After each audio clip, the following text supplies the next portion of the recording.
Now that you have your Edpuzzle and Schoology integrated, we're going to walk through the steps of how to assign an Edpuzzle to your Schoology course for your students to access. So the first thing you're going to do is you're going to go to Add Materials. Once you click on Add Materials, this is where on the second or right column you're going to see your Edpuzzle app. Once you click your Edpuzzle, the very first time it's going to ask you to log in, or you may unfortunately have an error message appear.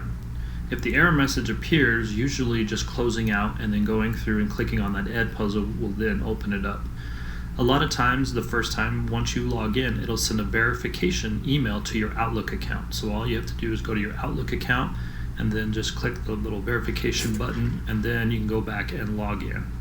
So once you are logged into your Edpuzzle, if you notice, all it does is connect your My Content.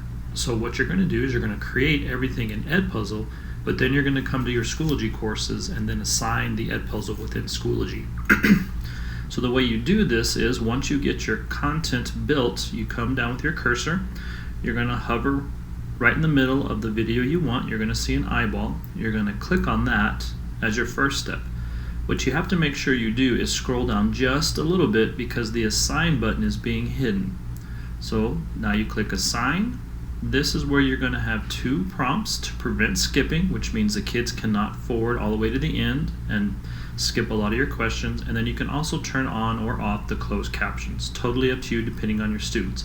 I think a lot of times this is a good idea to turn on, but that's totally up to you. Then you just click Assign one more time. Once it gets assigned, this is what it's going to look like. It's going to have this particular icon, and you can move this and change this wherever you want. So one thing you're going to notice, so I'm going to click on here and we should be able to see the actual Edpuzzle.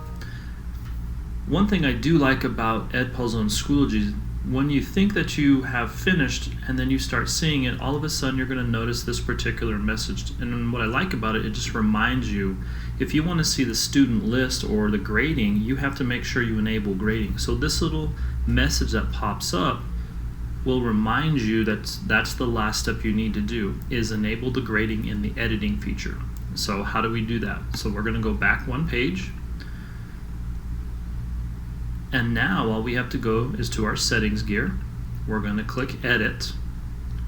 And now we're going to come down here to where it says Enable Grading. This is the last thing we need to do. Click Enable Grading. Then choose your category. Once you do that, it's going to put it into the Schoology gradebook, which we'll show you here in a second. And then you click Save Changes.